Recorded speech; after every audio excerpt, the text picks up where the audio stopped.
है, जो आपको समझने वाली बात है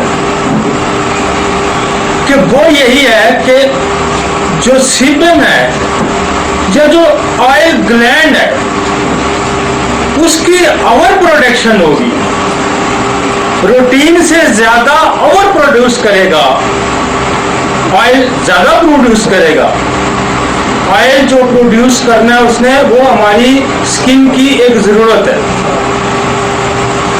जो हेयर वहां से निकलता है उसकी भी लुब्रिकेशन की जरूरत है, वैसे भी स्किन के लिए ऑयल की लुब्रिकेंट रखना उसका जरूरी है। लेकिन जब एक्सेस से निकलेगा, अब मैकेनिज्म तो आपको समझ आ गया कि ये जो ऑयल ग्लैंड है इसकी सिक्रीशन अगर जरूरत से ज्यादा होगी तो पिंपल या एक्नी बनेगा। ये बेसिक बुनियादी तौर पे साइंटिफिकली जब आप किसी से डिस्कस करें पढ़े लिखे आदमी से, तो वो आपकी बात से मुतमईन हो, जो मैं आपको समझाने की कोशिश कर रहा हूं कि वो आपकी बात से सेटिस्फाई हो कि इस बंदे को पता है कि एक्नी होती क्या है। और अभी मैं जी एक्नी का इलाज जानता हूं, वो कहेगा जी एक्नी बनता कैसे है, तो फिर आप जो है ना वहां खामोश हो जाते हैं। जी मैं सोराइसिस का इलाज जानता हूं, वो कहेगा जी सोराइसिस होती क्या है, आप वहां खामोश हो जाएंगे। ये जो लेक्चर है इसका मकसद ये है कि आप मैकेनिज्म डिजीजेस के को समझें,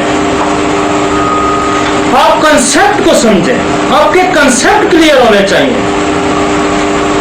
और इसमें बहुत बड़ी नुक्ते की बात यही थी कि आप उस ऑयल ग्लैंड की सिक्रीशन जो ओवर सिक्रिएट कर रहा है वो क्यों कर रहा है। ये तो मैकेनिज्म है कि वो सिक्रीट ओवर कर रहा है, वो क्यों कर रहा है, दिस इज द होम्योपैथी। ये आपको समझना है कि आप बहुत सारे लोग देखें कि नट्स खाते हैं, कॉफी पीते हैं, चाय का ज्यादा इस्तेमाल करते हैं, गर्म। अब इससे क्यों होता है, आप कहेंगे जी वो अफलाम भी पीता है, वो असल में ये सारे स्टिमुलेंट होते हैं। और जितने स्टिमुलेंट आप इस्तेमाल करेंगे वो आपकी बॉडी की जितनी भी सिक्रेशन है उनको इंक्रीज करा देंगे, उनको इंक्रीज। लेकिन इसके और भी सबब है कि ये जो ऑयल प्रोडक्शन है ये ज्यादा क्यों हो रही है, इसकी और भी रीजनिंग है, वो भी हम डिस्कस करें। मैं जो वो लेक्चर दे गई थी, आप पूरे लेक्चर को मत याद रखें, ना आपसे याद रहता है, या जो सारा रख सकते हैं वो जरूर याद रखें। लेकिन कम से कम ये जो एक लाइन है ना कि इसको हार्मोन्स, मेल हार्मोन्स इसको स्टिमुलेट करता है और ऑयल की प्रोडक्शन को इंक्रीज करता है। तो जब इंक्रीज होगी तो वो जो पाथ है, जो वो रास्ता है, उसको वो बंद करेगा, वहां कीचड़ कर देगा, वहां गंद कर देगा, उसको वो बंद कर देगा। और जो बंद कर देगा तो वहां इंफेक्शन फैलेगा, वहां बैक्टीरिया आएगा, वहां पिंपल बनेगा। ये इतना सारा, ये जो 40 मिनट का उन्होंने लेक्चर दिया, कम से कम ये आपको इतनी 2 लाइनें तो आपको याद रहनी चाहिए। और मेरा ख्याल ये भूलने वाली कोई बात नहीं। जितना मैंने आपको कहा था सोराइसिस का इतना तवील लेक्चर है, आपने सिर्फ इसका ये मैकेनिज्म कि स्किन टूटती है महीने बाद, ये स्किन टूटती है 2 दिन बाद, इसको आपने याद करना। तो इसमें भी आपने इतना ही याद करना है कि मेल हार्मोन्स के ज्यादा होने की वजह से ऑयल ग्लैंड ज्यादा प्रोडक्शन देनी शुरू करता है, तो उसकी प्रोडक्शन ज्यादा होने से जो पाथ है वो क्लियर नहीं रहता, उसमें ज्यादा ऑयलिंग आ जाती है, और ज्यादा ऑयलिंग होने की वजह से वहाँ इन्फेक्शन का एतमाद हो जाता है, लिहाजा वहाँ पिंपल्स बनते हैं। और जब तक आप इसको कंट्रोल नहीं करेंगे, इसीलिए मैं अक्सर मना करता हूँ कि कभी भी पिंपल्स पे लोकल एप्लीकेशन ना करें। उसकी वजह ये होती है कि वो सप्रेस हो जाता है, सप्रेस होता रहता है, तो वो फिर अजीब व गरीब स्किन की शक्ल अख्तियार हो जाती है, 2-2, 3-3 लेयर्स वहां बन जाती है। तो बेसिकली उस कॉज को समझ के उसको ट्रीट करना ही हमारे लिए सूटमंद है, और यही तरीका इलाज है। और दाढ़ी तलवारें हैं, इसका रुख इधर भी हो सकता है, इसका रुख इधर भी हो सकता है जो रुख आप चाह रहे हो वो आपको ना मिले, हो सकता है जो रुख आप चाह रहे हैं वो रुख आपको ना मिले। लिहाजा जो आप चाह रहे हैं, अगर वो चाहते हैं कि मुझे पर्सनल से वही कुछ मिले जो मैं चाहता हूं, तो फिर हमें कुछ और करना पड़ेगा, फिर हमें थोड़ा सा कुछ और समझना पड़ेगा।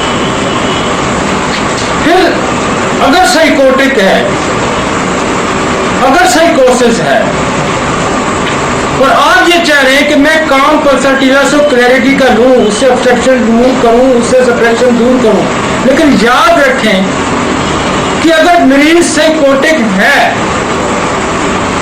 उसके अंदर गोनोरिया है,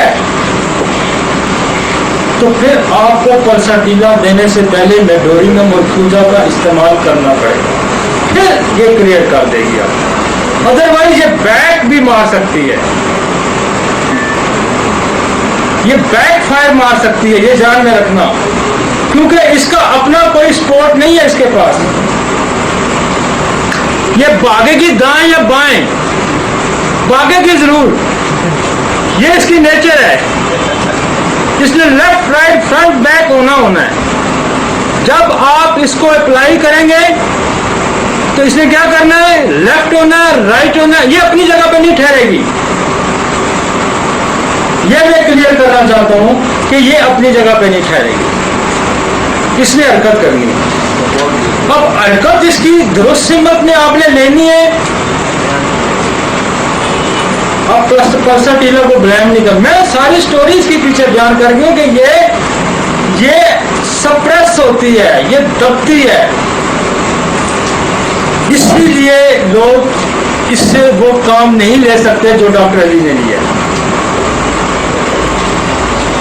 अब अगर गोनोरियल सप्रेशन मौजूद है, आपको इसके साथ बंदा खड़ा करना पड़ेगा, इसके साथ सपोर्ट आपको देनी पड़ेगी, इसके लिए सपोर्ट्स खड़ी करनी पड़ेगी। हरकत ये करेगी, ठहरेगी नहीं अपनी जगह, लेके जरूर, भागेगी जरूर, अपनी जगह पे नहीं ठहरेगी। आपने जब भी पर्सनटीला को इस्तेमाल किया, ये सवाल ही नहीं पैदा होता कि अपनी जगह पे ठहरे। इसने इधर होना है, इसने इधर होना है, आपने इधर लेके जाना है, ये आपका काम है। और वो मैं आपको समझाने लगा हूं कि फिर आपने क्या करना है। असल साइंस ये है। पर्सनटीला से आप वाकिफ हैं, पर्सनटीला की वाकियत मैंने आपको दे दी है कि इसमें जब भी आपने अप्लाई करना है, जिस जगह के लिए आपने अप्लाई करना, वो चीज उस जगह से हटा देगी, लेकिन हटा के किधर लेके जाएगी इसका जवाबदार मैं नहीं हूं। असल साइंस इसको आपने 2 थानेदार 3 थानेदार देने हैं। मजदूर को दाखिली आपने पकड़ा दिया, उसके पीछे बंदा सामने खड़ा करना कि यार काटना है, इधर जाना है, ये मेरी फसल है, ये मेरी नहीं, किसको ना काटना, रात को पर्चा हो जाएगा। डायरेक्शन आपने देनी है, फसल इसने काटनी है, चाहे अपनी काटे चाहे लोगों की काटे, लोगों की काटेगी तो मार पड़ेगी। अब आपने मेडोरिनम थूजा देके पर्चा देने, फिर देखें इसके क्या रिजल्ट, क्योंकि मेडोरिनम थूजा ने इसको बैक फायर नहीं करने दिया। ये है प्यादा, this is the not a king, ये है प्यादा। इसको आपने कहना कि इस मार्ग पे लड़ाई करनी है, इसने उस मार्ग पे लड़ाई करनी है, अगर आप पीछे रहने तो तुम्हें पीछे मोड़ के दौड़ाना है। क्योंकि मैं शुरू से कह रहा हूं कि ये विंड फ्लावर है। अकेले देना नुकसानदेह है। हाँ, अकेले देना नुकसान देनी है, करेगी कुछ ना कुछ जरूर, खराबी भी कर।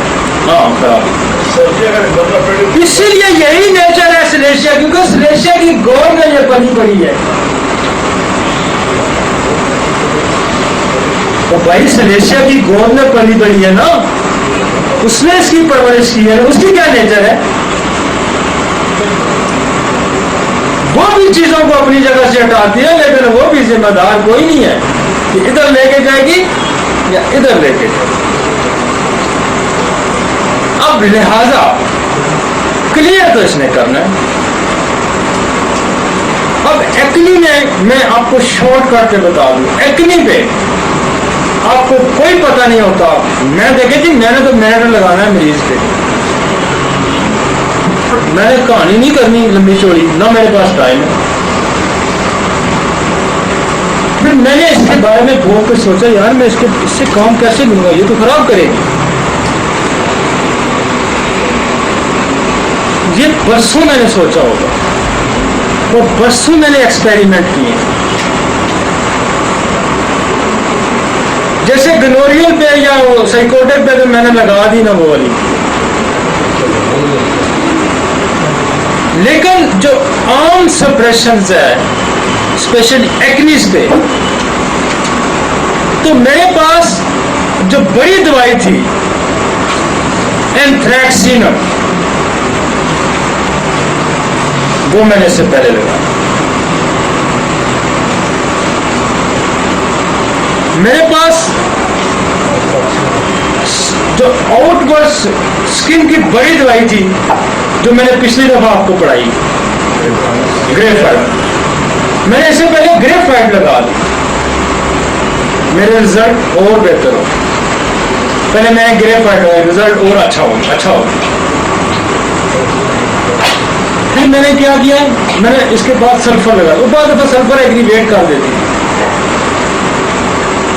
एकदम उठा लेती थी, फिर इसने बाहर निकाला, वो लोग आगे छोड़ कर वो जी दाने और निकल आए, वो के अगले 2 हफ्ते में कम हो जाते थे, लेकिन शोर पड़ जाता। वो डॉक्टर जी कटे हो ना जी, बाहर न कटे हो। मैंने और फिर मैंने एंथ्रैक्सिनम ग्रेफाइट देख के फिर परसाटीला दी। No I am comfortable. पिछले 8-10 साल से फिर मैं कंफर्टेबल। मैंने बेतहाशा नाम सुना था बर्बरस एक्वोफोलियम का। मैंने जब भी बर्बरस एक्वोफोलियम की, मजा नहीं आता, मैंने अपनी प्रैक्टिस से ही डिलीट कर दी थी बर्बरस एक्वोफोलियम। बर्बरस एक्वोफोलियम से भी हमने काम लेना शुरू किया बाद में। पहले मैं बोल गया, मैंने छोड़ दिया, मैंने कहा दफा करो यार, ये तो हमें इस पर लिखा हुआ है कि चेहरे के दाने ठीक करती है, खूबसूरत करती है, ये करती है, लेकिन चूंकि समझ नहीं थी। अब जब मैं ये मेथड यूज करके अब मैं बर्बरस एक्वोफोलियम को यूज करता हूँ, तो फिर देखें, फिर कमाल करती है, अब कमाल करती है। तो परसाटीला का इस्तेमाल जो है एक्नी में और सप्रेशन में मुझे बरसों लगे इसको समझना, छोड़ा नहीं है मैं इसको।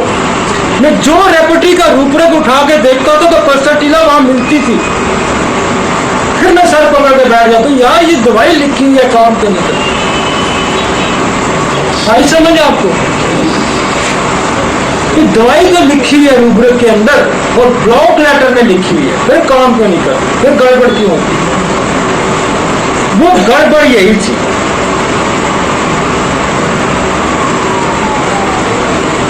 तो अब मैं ऑब्स्ट्रक्शन रिमूव करने में, अब मैं एक्नी में, खुदा का शुक्र है कि हमारी दस्तरस है, इस पे हमारा हाथ पड़ता है। तो मुझे यूं लगता है कि जैसे मैं डिस्प्लिन लिखता हूँ, मुझे यूं लगता है जैसे मैं पैराडोल लिखता हूँ।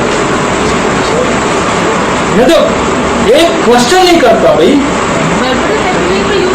हाँ मैं एक क्वेश्चन नहीं करता। मुझे गौरव भी कहे मेरे चेहरे पे दाने, मैंने नाम लिखना और दवाई लिखना, मैं कहता उठो, और नेवर कंप्लेन कि जी मेरे दाने ठीक नहीं होता। दानों की और बड़ी अच्छी दवाइयां हैं। ये तो मैंने आपको एक निचोड़ बताया। अब ये जो मैंने पिछली दफा जो स्टोरी क्रिएट की थी, मैंने कहा था ग्रेफाइट और anthracin. Every complaint of skin disease, every complaint of skin disease, anthracinum and graphite must है।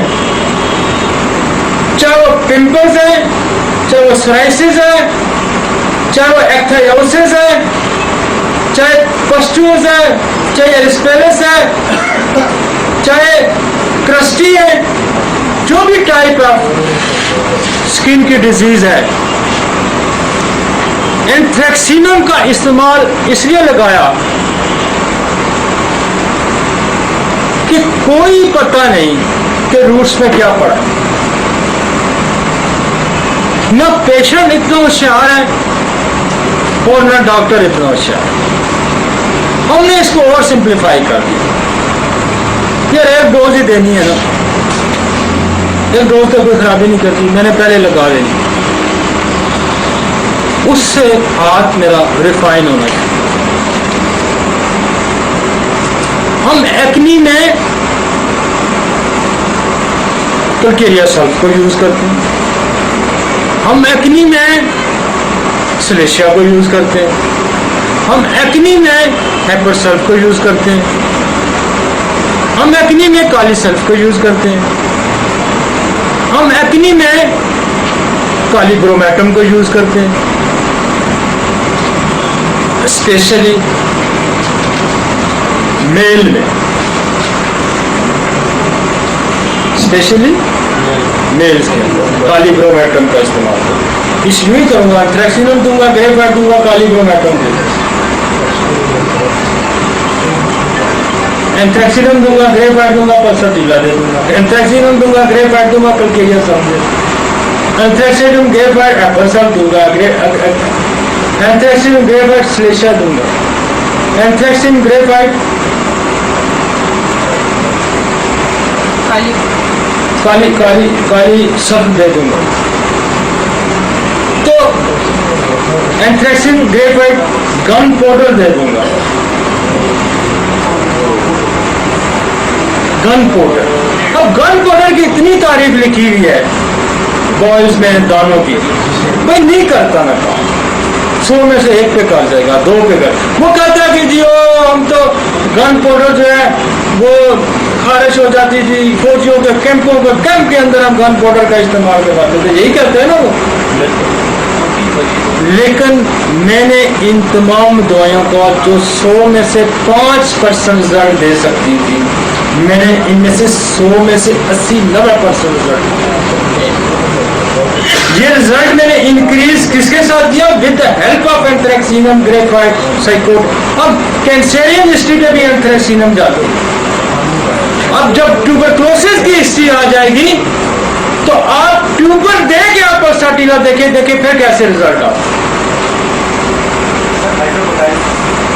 नहीं, हाइड्रोकोटाइल तो डिस्कलरेशन ऑफ द स्किन, मैंने टनों के हिसाब से लोगों को इकिनेशिया बुलाया है।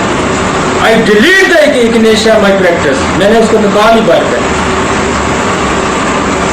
बुला के मदर टेंशन में मैंने बेशतहाशा लोगों को बुलाया। इकिनेशिया इज नॉट बोल एक हद तक 100 में से 5%, 2%।